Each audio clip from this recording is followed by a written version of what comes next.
Tuhannya umat Islam itu tuli gitu. Oh, kok pakai mikrofon gitu ya. Tuhannya kita kan nggak pakai mikrofon. Dengar, bisik aja dengar gitu.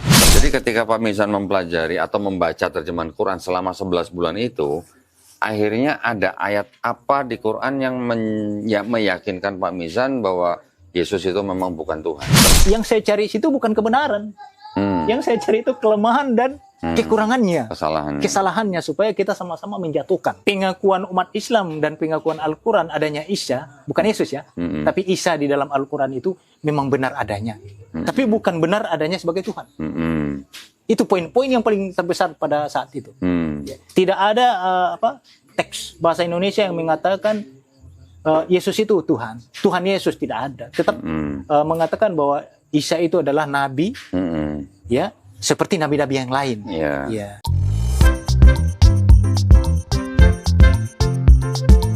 Assalamualaikum warahmatullahi wabarakatuh. Kembali lagi di channel Adama Entertainment, channelnya tentang video Islam dan juga kisah mu'alaf. Sebelum mulai, jangan lupa untuk like dan juga subscribe ya. Tanpa panjang lebar, ayo kita saksikan. Silakan Pak Mizan.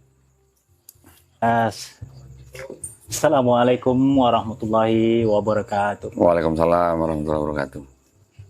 Alhamdulillah, wassalatu wassalamu ala anbiya'i wal mursalin wa ala alihi wa sahbihi ajma'in, amma ba'd. Pertama-tama sekali saya mungkin memperkenalkan diri dulu ya, Pak ya. Silakan ya. Ya, nama lengkap saya Mijarwan. Ya, biasa saya dipanggil Pak Mijan. Mijan. Istri 4. Istri 4, Masya anaknya Allah. gitu. Oh, anaknya. Istri 4 anaknya. Istri 1. Istri 1, 4 anaknya. 1A, 1B, 1C bukan? Masya Allah. Ini biar nggak vakum gitu loh. Iya, Pak. Ini udah paling terakhir loh. Saya dengar tadi istri 4 langsung kaget saya. 1A, 1B, 1C.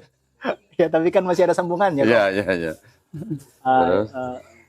Saya aslinya dari Kepulauan Mentawai. Oh, Mentawai. Iya. Terus bisa di Jogja ini? Sudah lama bisa Pak? Sampai di Jogja ini lewat teman-teman dari HSI. Oke. Dari HSI yang pernah turun di pelosok Mentawai untuk pembagian zakat gitu. Jadi di sanalah teman-teman ini melihat bahwa kok ada Islam gitu di pelosok sejauh itu gitu loh kok. Ceritanya begitu. Jadi saya juga nggak kenal dengan teman-teman dari HSI ya, Abdullah Roy ya. Jadi mungkin lewat tim pembagian zakat ini saya dipertemukan gitu. Dan mereka penasaran gitu, siapa sih yang Pak Mijan itu yang menjadi pelopor agama di sini gitu loh. Karena di situ kan basis Kristen. Dan kabarnya beliau pengkhotbah gitu loh. Jadi setelah teman-teman ini silaturahmi ke rumah, melihat saya di kursi roda. Jadi ada semacam beban moral gitu lah. Aduh, ini bapak ini mesti. Jadi itu ceritanya kok bisa saya diajak ke Solo gitu, di Boyolali. Dan ternyata bukan di Boyolali, tapi saya dibawa ke Sragen untuk terapi gitar listrik. Sama Ustadz Abu Bakrin nama beliau. Itu kurang lebih di sana 11 bulan ya. 11 terapi bulan. Ya, Pak? Terapi. Dan alhamdulillah perkembangannya ya ini hasilnya ya sudah bisa gerak gitu, sudah bisa tangan ngomong pun ini sudah hampir 100% ya. Ya karena awalnya ke sini itu kaki kanan sama tangan kanan itu harus diangkatin gitu baru bisa gitu. Ini gitu bisa bergerak gitu. Terus bicaranya pun masih nunggu lama gitu loh. Itu Bapak mengalami itu setelah masuk Islam? Setelah masuk Islam. Tahun berapa Pak Mizan masuk Islam? Kalau masuk Islamnya saya ya karena itu kan ada beberapa kali pensyahadatan yang saya tahun 2017 ya, 2017. Jadi sesungguhnya ya waktu itu ya kalau saya boleh jujur ya nggak ada niat masuk Islam sebenarnya. Nggak niat masuk Islam. Demi Allah saya nggak ada niat masuk Islam waktu itu. Ya, mungkin berbeda dengan Pak Markus, dengan siapa bapak tadi jadi Pak Ragil. Ya Pak Ragil. Jadi kami sebenarnya nggak ada niat, sekeluarga nggak ada niat masuk Islam. Ya. Terus? Mungkin saya ambil poin-poin ininya aja lah ya untuk kenapa saya harus bisa masuk Islam sementara saya nggak ada niat masuk Islam gitu loh. Waktu itu belum ada HP ini ya, Ya. Lesen itu masih ada HP tombol, tapi udah bisa ngerekam. Oke.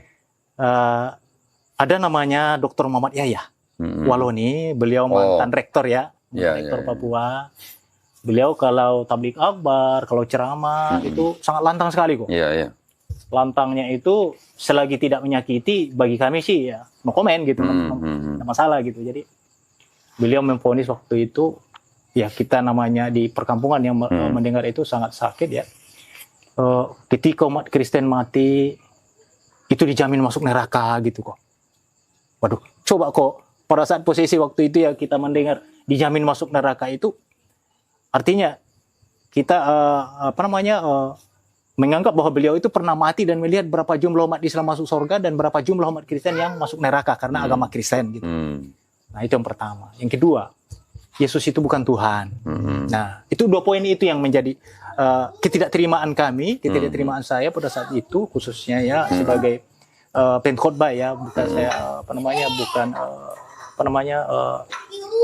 sebagai jemaat, untuk agenda untuk menyampaikan bahwa ini tidak benar, menyampaikan ke Departemen Agamanya di Sumatera Barat, Padang, karena kita waktu itu masih Kabupaten Parangpariaman waktu itu, jadi belum terpisah dari Kota Padang. Alhamdulillah sekarang sudah mandiri, walaupun masih tahap masih awal gitu ya. Jadi setelah kita divonis itu, kita tanya gitu loh, kalau kita tanya ke teman-teman gitu ya, teman-teman yang, karena kita kan antar pulau kecamatan Sibur Tengah, Sibur Selatan, Sibur Utara itu pisah-pisah kok. Ya, apalagi Kota Padang ya lebih terpisah lagi kan. Jadi kita nanya gitu di atasan gitu, misalnya kalau kita di Protestan ya, sama berarti di atas yang pendeta berarti ada Luther ya, Eforus ya, di atas Luther Eforus ya. Kalau pastor Katolik, baru ini ya, paus, uskup gitu ya. Kalau di saya sih yang saya tahu dulu di atasnya gembala, di atas pendeta ada gembala. Gembala tuh yang membawahi beberapa pendeta gitu lah. Betul ya. Ya sama juga saya. Karena dulu kami gerejanya apa, Pak Misan? Protestan, Kristen Protestan. Gereja apa namanya? Namanya GKPM, Gereja Kristen Protestan Mentawai. Oh, gereja. Kalau pusatnya di Tarutung. Oh, Gereja Kristen Protestan Mentawai. Oke. Pak Misan dulu menjadi pendeta tahun berapa? Kalau saya sebenarnya cuman pengkhotbah ya, artinya penatua gereja sebenarnya. Oh, penatua gereja. Jadi ketidakterimaan itu waktu itu tidak ada penatua, tidak ada pendeta lagi di situ. Status kami semuanya artinya sudah semuanya udah nyatu gitu loh. Oke. Ya, karena vonis itu. Nah, vonis apa maksudnya? Vonis yang dijatuhkan kepada kami waktu itu dijamin masuk neraka. Oh, gitu, yang dari khotbahnya Ustadz Wayaya Waloni itu. Okay. Terus yang kedua itu Yesus bukan Tuhan. Oke. Ya, terus? Sementara umat Kristen ya termasuk saya waktu itu tidak mengakui bahwa Yesus itu bukan Tuhan, Yesus itu Tuhan gitu. Sementara umat Islam mengatakan bahwa Yesus itu bukan Tuhan. Tapi bukti daripada bahwa Yesus itu dituhankan oleh umat Kristen termasuk saya dulu, ya contohnya sebelum baca Alkitab, sebelum menyampaikan firman Tuhan di mimbar, ya saya berdoa sebelum buka Alkitab itu berdoa. Ini satu bukti bahwa itu harus diakui bahwa itu memang dituhankan gitu. Tuhan Yesus berkati kami dalam penyampaian firman-Mu ini supaya tertanam dalam kehidupan kami sehari-hari sebagai manusia yang seutuhnya. Di dalam nama Tuhan Yesus kami sudah berdoa, amin. Itu satu bukti yang tidak bisa ditolak oleh saudara-saudara saya. Dan termasuk hari ini juga saya masih punya saudara adik kandung yang masih aktif pendeta di Papua Sorong Raja Ampat. Iya, jadi saya anak pertama dari 10 saudara gitu. Pertama dari 10? 10 dari 10. Waduh, kalau tambah satu lagi jadi ke-11an itu. Malah udah tinggal 12 satu. Oh gitu, ya. Nah, jadi ketidakterimaan itulah yang sesungguhnya ya, mungkin ini saya singkat, yang di luar nalar kami, di luar nalar manusia ya, Allah bolak-balikan gitu loh. Dari ketidakterimaan, dari benci, jadi dan saking bencinya saya Islam kok ya. Waktu saya ini ya diajak teman-teman ini sinode ya, sinode di Tarutung. Dengar azan itu saya katakan sama teman-teman, kalau besok kita diajak ke sini lagi penginapan atau hotel itu jauh dari masjid. Iya, karena Tuhannya umat Islam itu tuli gitu. Kok pakai mikrofon gitu ya. Tuhannya kita kan nggak pakai mikrofon. Dengar, bisik aja dengar gitu. Tuhan Yesus berkati makanan kami. Gitu. Ya, jadi mungkin ini pemikirannya waktu itu seperti itu ya. Saat itu pemikirannya. Artinya pada saat itu memang tidak ada niat masuk Islam kok. Artinya kami tidak ada niat. Ya, tidak ada niat masuk Islam. Dan istri juga mengatakan bahwa kebetulan mertua juga penatua gereja juga Katolik, istri Katolik, saya Protestan. Jadi ini memang harus kita sampaikan ke pemerintah bahwa pasal 29 ayat 2 yang mengatakan warga negara Indonesia berhak memilih ya keyakinan ya tanpa paksaan dari pihak manapun. Artinya agama Kristen yang ada itu memang diakui oleh pemerintah. Adanya. Tetapi kenapa umat Islam gitu ya memvonis kita dijaminnya masuk neraka? Artinya agama kita ini abal-abal gitu ya. Agama yang tidak sah gitu. Sehingga jaminan kita neraka itu selama kita berbuat baik, tolong menolong, toleran, dikemanakan gitu loh. Nah, jadi dengan kebingungan itulah pada saat itu kita mencoba mempertanyakan, karena kita di sana kan antar pulau ke pulau itu, sekolah di tempat saya itu belum ada SMP kok. Ya, jadi waktu itu saya sebelum jadi penkhotbah, saya sekolah itu di luar kecamatan di tempat saya, ada bapak angkat orang Padang. Karena orang Padang ini, orang Sumatera Barat ini fanatik agama Islam ya. Jadi saya pergi ke rumah beliau, saya berkunjung, silaturahmi, saya rencana mau minjam Al-Quran. Ya, karena pada saat saya nanya teman-teman yang masih sama sekolah tapi dia Islam dan sudah jadi pendakwah, jadi ustadz, saya tanya teman-teman, Ustadz, menurut Ustadz vonis yang dijatuhkan kepada kami sebagai umat Kristen, ketika mati umat Kristen itu dijamin masuk neraka, ketika Yesus itu bukan Tuhan. Wah, itu benar katanya. Jadi kita nambah sakit hati gitu loh, Ustadz. Iya, jadi bukannya dapat pembelaan, tapi justru kita terpojok gitu ya. Makanya saya bilang saya nggak ada niat masuk Islam, nggak ada niat ya, demi Allah saya nggak ada niat masuk Islam. Nah, jadi singkat cerita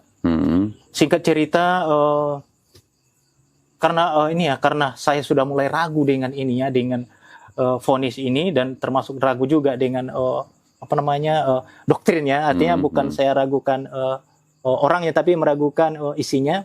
Karena yang vonis yang dijatuhkan kepada kami waktu itu, Yesus itu bukan Tuhan, coba dicari cari suratnya, ayatnya berapa. Jadi saya berusaha untuk meminjam Al-Quran, studi banding saya dengan mengumpulkan beberapa Al-Quran.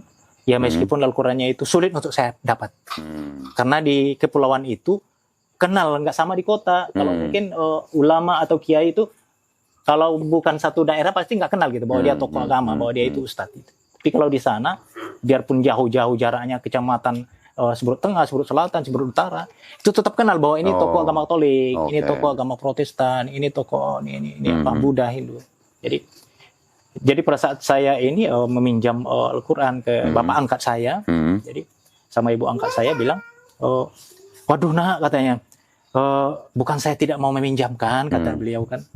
Ini Al-Quran memang saya yang beli, ya, tapi miliknya umat Islam. Waduh, saya bilang, ini udah keras ini maknanya. Jadi kalau miliknya umat Islam berarti saya nggak bisa minjam kan, begitu kok.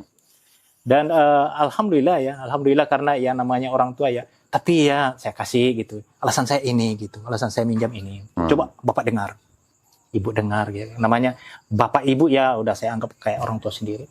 Pas didengar orang Kristen mati itu dijamin masuk neraka. Yesus itu bukan Tuhan. Wah, itu betul nak, katanya. Kamu mati dijamin masuk neraka. Mau pulang saya sebenarnya. Mau keluar saya dari rumah itu karena saking tidak terimanya ya. Karena saya mau minta perlindungan sebenarnya di situ. Mau minta pembelaan. Karena orang tua dengan anak gitu. Tapi justru saya malah dipojokkan gitu loh. Terus saya jelaskan, sebenarnya Bu, saya bilang, saya ini mau minjam, mau lihat isi Al-Quran, sejauh mana Al-Quran itu sendiri yang dikatakan Yesus itu sebagai nabi.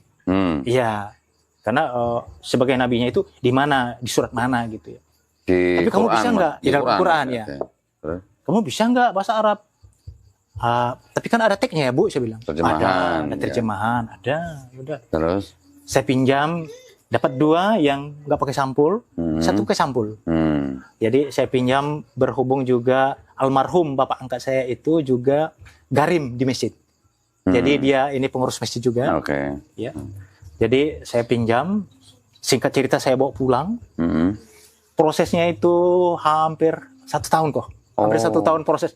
Karena saya aktivitas saya sehari-hari itu dagang kok. Oh, dagang. Saya dagang kalau di Kepulauan itu, kalau saya semasa Kristen itu, alhamdulillah ya, untuk nyari uang itu, maaf kata, masa depan anak-anak saya nggak khawatir lagi. Karena punya ini, PMD ya, PMD termasuk pecah belah, pakaian juga, BBM juga kok. Jadi namanya di pulau, jadi semua serba ada. Nah, jadi ya setelah ini ya, setelah saya buka, ya dalam seminggu itu minimal 5 lembar kok saya buka, karena 3 buah. Intinya harapan saya untuk meminjam itu bukan mau mencari kebenarannya kok. Kaum muslimin ya, untuk yang bisa mendengar dan melihat ini supaya ini bahwa ini adalah kejujuran dari mau mencari kesalahannya. Mau mencari salah. Oh, cari salah. Mau menjatuhkan Al-Quran itu sendiri dan Islam itu sendiri. Sebagaimana Islam menjatuhkan umat Kristen. Ya, pada saat itu. Tapi kan sebenarnya gini, mohon maaf Pak Mizan, saya potong ya. Kalau di kalangan Kristen sendiri, di Bible-nya sendiri, kan mereka juga bilang kalau orang tidak percaya Yesus sebagai Tuhan dan Juru Selamat, masuk surga, masuk neraka, Pak. Hah? Masuk neraka. Nah, ya apa bedanya? Kan sama aja kan? Di dalam Islam kita mengatakan orang yang tidak beriman kepada Allah dan Nabi-Nya masuk neraka. Masuk neraka. Di Bible juga mengatakan orang yang tidak percaya Yesus sebagai Tuhan dan Juru Selamat juga masuk neraka. Ya berarti kan sama kan? Sama. Insyaallah. Nah, terus. Nah, jadi mungkin saya singkat-singkat aja kok ya. Mungkin waktunya juga.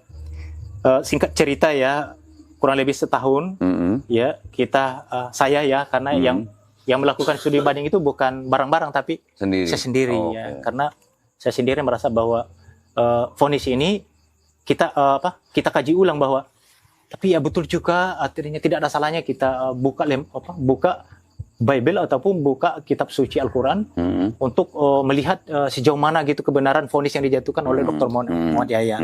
Tapi jangan lupa karena beliau juga pencetak para pendeta waktu itu. Ya, kami akui bahwa beliau memang rektor di Papua waktu itu. Namun yang ketidakterimaan kami ini sangat besar sekali gitu dengan vonis itu. Ya. Nah, jadi setelah saya studi banding, istri juga sebagai ini ya. Kalau dalam Islam itu sebagai ketua majelis taklim di gereja. Karena ini perkumpulan dan termasuk ketua muda-mudi dan ketua sekolah minggu gitu. Berapa jemaatnya waktu itu di gereja itu? Kalau di gereja saya GKPM Kristen, GKPM di tempat saya di dusun namanya dusun Sirsura ya, dusun Sirsura, desa saya bisa Mukop, kecamatan Seberut Tengah itu. Kurang lebih 50 di bawah. Oh, 50 ke bawah. Dan yang ikut saya waktu itu kurang lebih 20 pertamanya, 21 kakak termasuk saya. Mereka nggak langsung datang, nggak langsung ikut gitu. Mereka nanya karena saya udah mulai nggak aktif gitu di jadwal-jadwal kota gitu. Jadwal ini saya udah mulai minder dengan alasan saya di luar daerah karena saya dagang. Barter gitu loh kok, hasil bumi, beli beras, beli pakaian, bawa ke dusun gitu. Jadi itu dengan cara itu saya menghindar dengan jadwal gitu, jadwal baik sermon ya kok ya. Jadi termasuk kegiatan-kegiatan lainnya. Nah, setelah 11 bulan itu ya karena ya sudah cukup lama ya saya nggak aktif, tentu semua jemaat ya kalau di gereja Kristen Protestan itu jemaat mengatakan Bapak ini biasanya sibuk-sibuknya Bapak itu dalam sebulan itu tetap ngambil satu kali jadwal khotbah. Iya, tapi saya memang nggak bisa ninggalin aktivitas saya. Tapi saya tetap ke gereja lain gitu loh. Di Padang padahal saya ke gereja. Padahal belajar Quran. Udah ini studi banding. Ya, karena kebingungan tadi kok. Kebingungan tadi. Terus poinnya di mana ketika sudah selesai membaca Quran, terjemahannya itu? Poinnya dari 3 Al-Quran itu. Harapan besar saya ada titik ataupun koma lah ya yang terkurangi dari 3 buah gitu. Ya. Jadi mungkin yang pakai sampul itu mungkin masih keluaran baru ya. Artinya mungkin itu masih asli. Ya. Tapi yang dua Al-Quran yang nggak pakai sampul ini mungkin ada yang hilang gitu ya, mungkin berbeda cetakannya gitu. Ya walaupun saya tidak bisa bahasa Arabnya, alhamdulillah karena ada terjemahan. Semuanya benar-benar semua hati-hati, penuh kehati-hatian kok. Ya karena yang saya cari situ bukan kebenaran. Yang saya cari itu kelemahan dan kekurangannya, kesalahannya supaya kita sama-sama menjatuhkan. Tapi yang Pak Mizan cari pada waktu itu hanya di terjemahannya. Di terjemahannya. Bukan di teks bahasa Arabnya. Bukan. Karena saya nggak bisa bahasa Arab. Jadi setelah ini ya, setelah tekadnya memang sudah bulat bahwa ini memang tempat kita dunia akhirat. Ya, karena Al-Quran ini walaupun dua nggak pakai sampul, di sini tempat kita untuk selamat ya, baik dunia maupun akhirat. Mohon maaf Pak, jadi Bapak membandingkan 3 mushaf Quran dari penerbit yang berbeda? Berbeda. Ada yang tahun 78 sama 88. Dari 3 penerbit yang berbeda ini, Pak Mizan bandingkan terjemahannya. Dan ternyata Pak Mizan tidak menemukan perbedaan. Tidak menemukan satu pun yang terkurangi perbedaan. Jadi dari 3 penerbit semua terjemahnya sama. Sampai titik komanya. Segitunya gitu loh kok, segitunya. Jadi kalau ada saja titik yang mungkin koma lah ya, kalau titik terlalu kecil ya, kalau koma yang sedikit kurang dari kitab Al-Quran yang tidak pakai sampul, saya tidak masuk Islam kok. Saya tidak akan masuk Islam karena ini sebagai senjata buat kami sebagai umat Kristen pada saat itu. Terus setelah 11 bulan Bapak baca terjemahannya, akhirnya apa yang terjadi? Saya putuskan dan saya sampaikan kepada istri ya malam-malam waktu itu, pas waktu itu ya hari Sabtu ya mau sermon ya. Karena setiap sermon itu kami bareng-bareng kok. Suami istri, selagi itu ada kaitannya dengan kegiatan gereja, ya semuanya sermonnya itu laki-laki perempuan muda-mudi semuanya, walaupun mejanya beda gitu. Jadi setelah hari Sabtu itu saya sampaikan, saya bilang kan anak baru satu, namanya Nataldo kok ya, namanya Nataldo, sampai hari ini saya nggak mau tukar namanya. Nataldo. Taufik ya tapi udah ditambahin sama Buya Elvisam ya, Buya Elvisam di Sumatera Barat itu yang mengislamkan kami, Taufik Nataldo, karena alasan saya ketika dia menjadi pendakwa, menjadi ustadz ke depan, ini akan dipertanyakan oleh kaum muslimin. Antum ustadz kok namanya Nataldo gitu loh. Nah, nanti sejarah itu tidak akan terkikis gitu loh. Bisa tidak hilang gitu. Nah, setelah saya sampaikan ke istri bahwa ada sesuatu hal yang sangat penting ya untuk saya sampaikan, karena sebelumnya saya tanya, masih menganggap saya nggak sebagai motor keluarga? Ya, dibilang istri, ya selama ini kan tetap sebagai kepala rumah tangga, sebagai pemimpin di dalam keluarga. Apalagi kita punya usaha. Kalau papa bilang kalau mau ke Padang saya nggak pernah larang gitu. Nah, sekarang begini.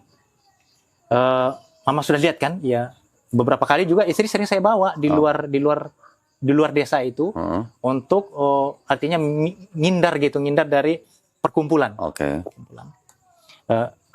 Iya, pernah saya juga bertanya dalam hati, kok apa ini kok udah mulai ini gitu, kok mulai nggak aktif, mungkin ada persoalan antar majelis gitu, dipikir mungkin antar penatua, antar mungkin pengurus-pengurus yang lain.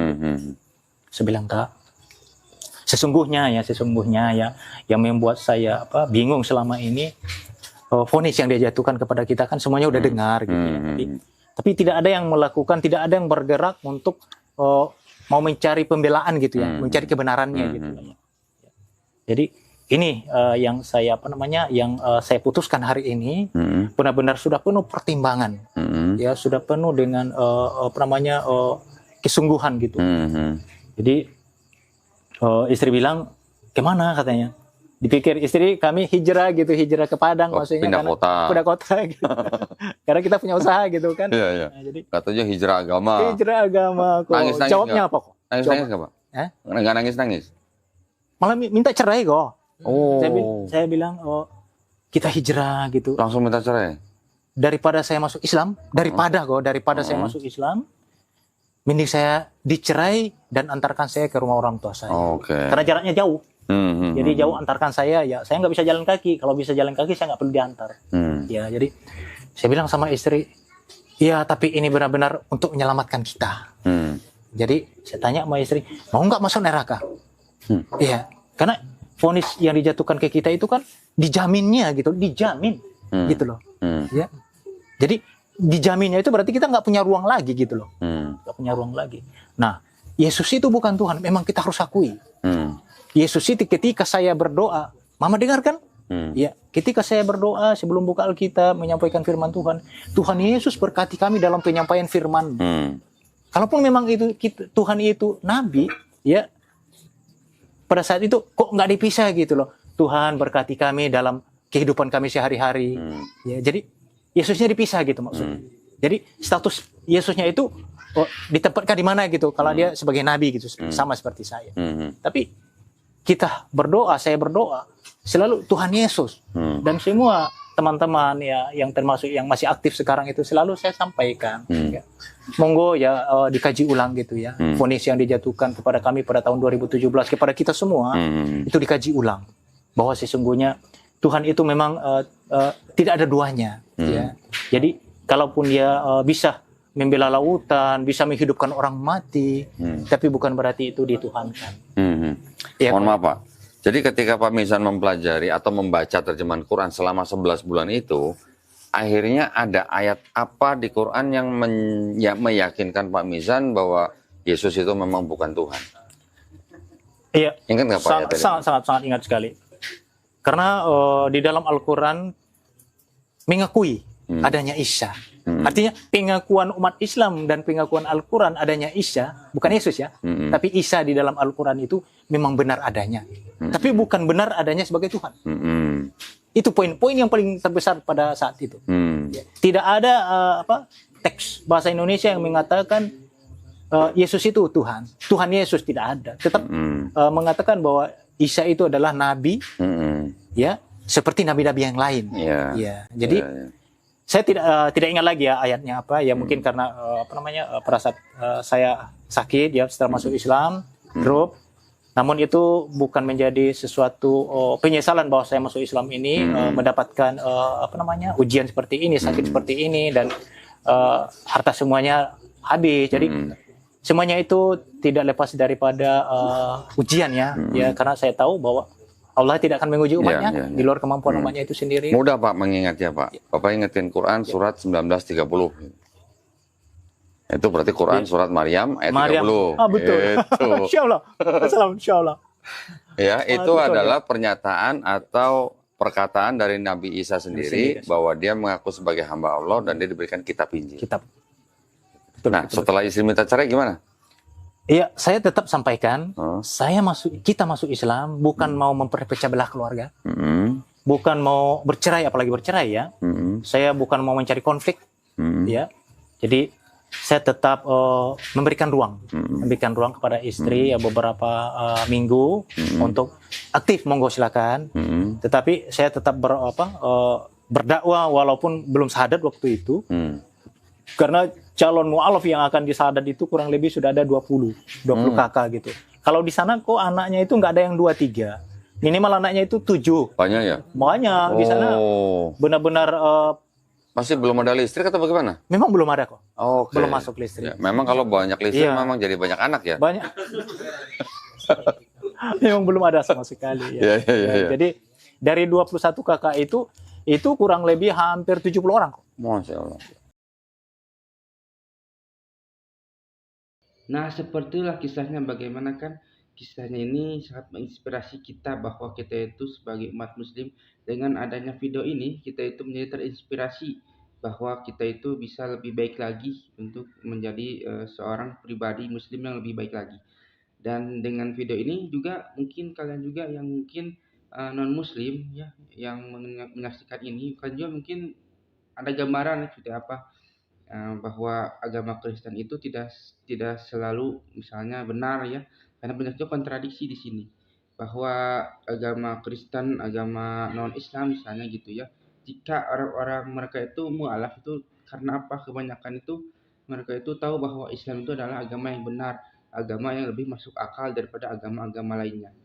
Dari mana kita itu bisa tahu hal itu ya, karena kita mempelajari Al-Quran dan mempelajari agama Islam gitu. Kita itu harus terbuka, harus berpikir terbuka, harus maksudnya kita itu harus mencerminkan bahwa kita itu sebenarnya itu Indonesia itu emang toleransi ya, tapi ketika kita dihadapkan dengan sesuatu agama gitu ya, kita harus mengkaji, misalnya agama Kristen seperti ini, agama Hindu seperti ini, agama Islam juga seperti ini, dan berbeda-beda ya, karena di Indonesia itu banyak banyak sekali agama ya, tapi kebanyakan di channel ini adalah tentang agama dari non muslim ke muslim, dikarenakan agama Islam adalah agama yang paling sempurna di dunia ini. Sampai akhir zaman pun Al-Quran itu berkata bahwa Allah itu akan menjaga Al-Quran sampai hari akhir. Nah, semoga yang menonton video ini bisa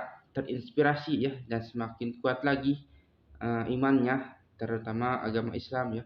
Dan jika yang nonton adalah non muslim juga, kalian cobalah untuk berpikiran terbuka dan seperti apakah Islam dan sebagainya. Jangan sampai kita itu banyak kan ada seperti Islamofobia dan sebagainya, tidak suka kerudung, tidak suka pengajian, tidak suka apapun yang, padahal kan kita menjalankan agamanya masing-masing. Bagi kalian yang belum subscribe juga ya, silakan itu subscribe dan juga like dan juga komentar ya, agar kita itu bisa bersilaturahmi.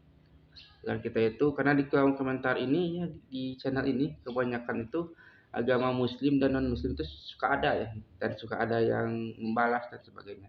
Dan jika kalian suka, jangan lupa untuk like, comment, dan subscribe ya, dan nantikan video saya selanjutnya. Wassalamualaikum warahmatullahi wabarakatuh.